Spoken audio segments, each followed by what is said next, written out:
जी हाँ, पिछले दिनों सबसे ज्यादा आक्रोश इसी मुद्दे पर दिल्ली में देखा गया। दिल्ली में ही नहीं, पूरे देश के तमाम राज्यों में, तमाम जगहों पर इस पूरे मुद्दे पर, जिसमें महिला सशक्तिकरण, महिला सुरक्षा को लेकर एक बड़ा आक्रोश देखा गया, जिसमें एक बड़ी तादाद में युवा पीढ़ी सड़क पर उतरी और उसने कहा कि महिला सुरक्षा के लिए ज्यादा काम नहीं किया जा रहा है। तो इसको भी अपने इस पूरे भाषण में उन्होंने और 2 दिन के चिंतन शिविर में मुख्य बिंदु को मजबूत किया जाए और इस पर भी ये लोग इस पर भी सरकार काम कर रही है और आने वाले समय में इस तरह का बर्बर जो हादसा हुआ दिल्ली में उसको बर्दाश्त नहीं किया जाएगा। उन्होंने ये भी बहुत साफ कहा, युवा पीढ़ी इस समय एक्शन भी चाहती है, रिएक्शन भी है और एक्शन भी वो चाहती है। तो इसलिए इस तरह के मुद्दों पर अब सरकार तुरंत कार्रवाई करेगी और उसमें किसी तरह की देरी नहीं करेगी। Right, and she has also talked in a big way about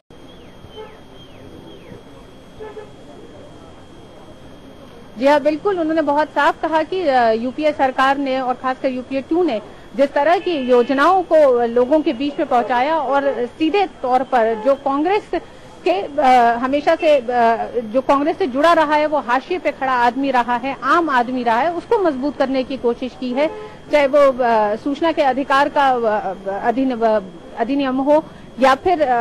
शिक्षा के अधिकार की बात हो, मनरेगा हो, जिसने एक बड़ी तादाद में महिलाओं को ग्रामीण इलाकों में आर्थिक और सामाजिक रूप से मजबूत किया है। लेकिन उनका मानना है कि इन योजनाओं का फायदा तो पहुंच रहा है, लेकिन उस हद तक नहीं पहुंच रहा जो अनुमान, उसका सीधा फायदा आम जनता तक नहीं पहुंचा। और इसीलिए अब जो योजना शुरू की गई है, आपका पैसा आपका हाथ, इसके जरिए हम सीधे जो फायदा देना चाहते हैं आम आदमी को, वो उसको मिलेगा और बिचौलियों की भूमिका खत्म होगी। जी हाँ, बिल्कुल, इस मंच से उन्होंने ये भी कहा है कि जिस तरह से संसद में लगातार बहस चल रही है और महिला आरक्षण की बात की, उन्होंने कहा कि इसके लिए हम पुरजोर कोशिश करेंगे कि 33%। इसी का जिक्र करते हुए उन्होंने कहा कि जिस तरह से पंचायती राज संस्थानों में, जिस तरह से नगर पालिकाओं में महिलाओं की भागीदारी को मजबूती दी गई है आरक्षण के तहत, उसी तरह से उनकी लगातार सरकार की और कांग्रेस का प्रयास है कि इसको लेकर आगे बढ़ें और महिलाओं को आर्थिक और सामाजिक रूप से मजबूत करें, क्योंकि महिलाएं एक बड़ी भूमिका अदा करती हैं। जब आप देश के समग्र विकास या फिर आर्थिक विकास की भी बात करते हैं किसी भी देश की, तो उसमें महिलाओं की भूमिका एक अहम भूमिका होती है। एक दूसरी बात जो सोनिया गांधी ने कही अपने भाषण में, सोनिया गांधी ने बहुत साफ कहा कि जो उनका हमेशा से एक परंपरागत जो उनका पूरा वोट बैंक कहा जा सकता है या फिर उनका कहा जाता है कि जो समर्थन हासिल था उन्हें जनता का, उसमें आदिवासी थे, अल्पसंख्यक हैं, ये जो थोड़ी पिछले कुछ समय में दूर हुए हैं कांग्रेस से, उसके लिए उन्होंने जोर देते हुए कहा कि पीसा कानून को लागू करने पे, उसके इम्प्लीमेंटेशन पे लगातार जोर दिया जाए। Right, Ritu, well, I have to interrupt you now because, time is over. Thank you very much for joining us with those details. But बात को पूरी तरह से उन्होंने खारिज कर दिया जब उन्होंने ये कहा कि अब 15 महीने लोकसभा चुनाव के लिए रह गए हैं और हमें बड़ी मुस्तैदी के साथ उसके लिए तैयार होना है। इसी के साथ दूसरी बात जो एक बहुत महत्वपूर्ण उन्होंने और अपने पूरे भाषण में कुछ नहीं तो 5 मिनट उस पूरे मुद्दे को दिया जिसमें महिला सुरक्षा का एक मुद्दा था। उन्होंने जिक्र किया आज के जिस तरह से दिल्ली में गैंगरेप का एक मुद्दा हुआ और उसके बाद पूरे देश में जो एक आक्रोश देखा गया लोगों में, उसकी उन्होंने भर्त्सना भी की और उन्होंने कहा कि वो एक तरह से वो लड़की एक प्रतीक है अब इस पूरी नई ऊर्जा की, जिसके तहत इनकी महिलाओं की सुरक्षा के लिए कोई ना कोई कानून बनाया जाएगा। और इस पर उन्होंने बहुत साफ कहा कि उन्होंने कहा कि इसका सुपरविजन मैं अपने हाथ में लेती हूँ, जिससे साफ दिखाई देता है कि उनका पूरा एक जो कमिटमेंट है अब इस कानून के लिए और मानना है कांग्रेस अध्यक्षा का कि महिला सुरक्षा को पुख्ता करने की जरूरत है। इसी के साथ साथ नदीम 2014 के चुनाव का ब्लूप्रिंट कहा जा सकता है, ड्राफ्ट कहा जा सकता है, जो आज उन्होंने इस पूरे अपने भाषण में पेश किया है और उसमें लोगों से, पार्टी कार्यकर्ताओं से संगठन को मजबूत करने की बात की। साथ साथ उन्होंने कहा कि एकता, अनुशासन, पारदर्शिता की जरूरी है।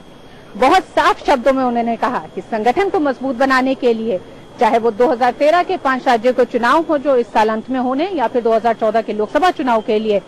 संगठन में मौजूद सभी कार्यकर्ताओं पर ध्यान देने की जरूरत है, न कि सिर्फ अपने चहेतों पर ध्यान देने की जरूरत है। तो एक तरह से संदेश बहुत साफ कांग्रेस अध्यक्ष सोनिया गांधी ने करा है 2014 के चुनाव के लिए। साथ ही साथ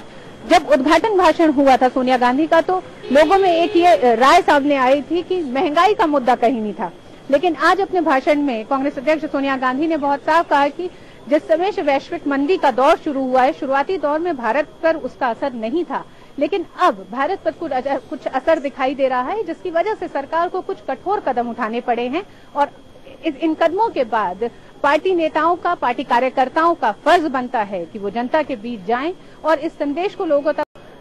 कैश सब्सिडी हो, इसका जो संदेश या इसका जो श्रेय है वो राज्य सरकारों ने लिया है। इसका सही संदेश लोगों में पहुंचाना, इसका क्रियान्वयन सही हो, इसका फायदा सीधे जनता को पहुंचे, उस हाशिए पे पड़े आदमी को पहुंचे, आम आदमी के लिए जो योजनाएं बनाई गई हैं उसका फायदा सीधे उन तक पहुंचे, इस पर अब जोर देने की जरूरत है। तो साफ दिखाई देता है उनके पूरे भाषण को अगर आप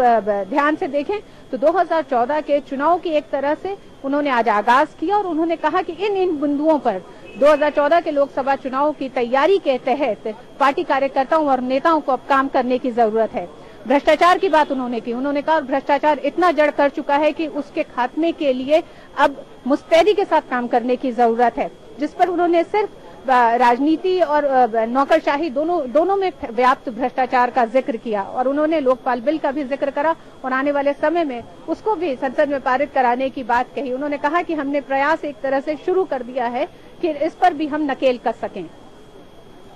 जी बिल्कुल ऋतु, कांग्रेस अध्यक्षा ने अपने भाषण में समाज से जुड़े हुए, महिलाओं से जुड़े हुए आर्थिक मामलों को लेकर सभी बातों को उन्होंने छुआ है। आने वाले समय में कांग्रेस 2014 की तैयारी कर रही है, लोकसभा चुनाव होने हैं 2014 में, तो कार्यकर्ताओं में एक तरीके से जोश भरने की कोशिश भी की गई है, साथ साथ कुछ मुद्दों पर कार्यकर्ताओं से सचेत और सजग रहने की अपील भी की गई है। तो ऋतु, इस पूरे भाषण के अलावा अगर राहुल गांधी को नंबर 2 की हैसियत देने की कांग्रेस में बात की जाए तो किस तरह का स्वागत कांग्रेस पार्टी के अंदर हो रहा है और खासतौर पर युवा नेताओं की इस मुद्दे पर क्या प्रतिक्रिया है?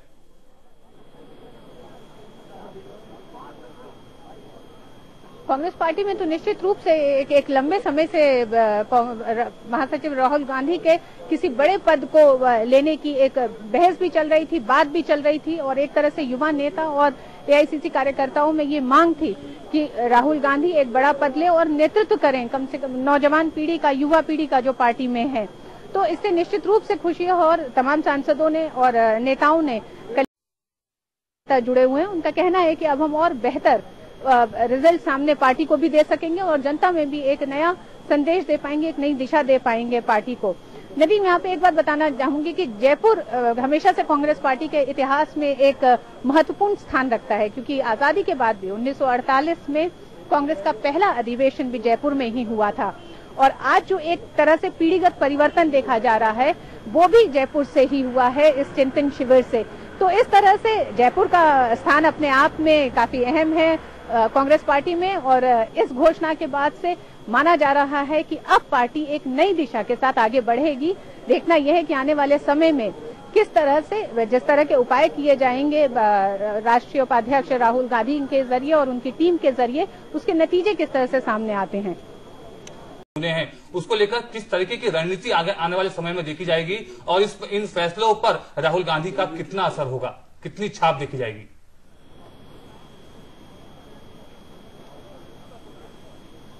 देखिए, ये तो आने वाला समय ही बताएगा कि किस तरह से जो 2014 को लेकर कौन से फैसले किए जाएंगे। और अब से थोड़ी देर में जब राष्ट्रीय उपाध्यक्ष राहुल गांधी सभा को संबोधित करेंगे तब भी कुछ तस्वीर काफी साफ होती दिखाई देगी। लेकिन एक बात जो बहुत ही साफ है नदीम, कि जिस तरह से युवाओं की भागीदारी पर एक लंबे समय से राहुल गांधी जोर दे रहे थे कि राजनीति में उनकी भागीदारी होनी चाहिए, उन्हें आगे आना चाहिए, एक नए पर्सपेक्टिव के साथ रहेंगे वो लोग जिस पर काम करेंगे। और पिछले दिनों जिस तरह का जन आक्रोश देखा गया और जिसमें देखा गया कि युवा पीढ़ी ही सामने थी जो इस तरह से सड़क पर उतरी और ये माना गया कि कहीं ना कहीं कांग्रेस और सरकार के बीच, सरकार की तमाम जो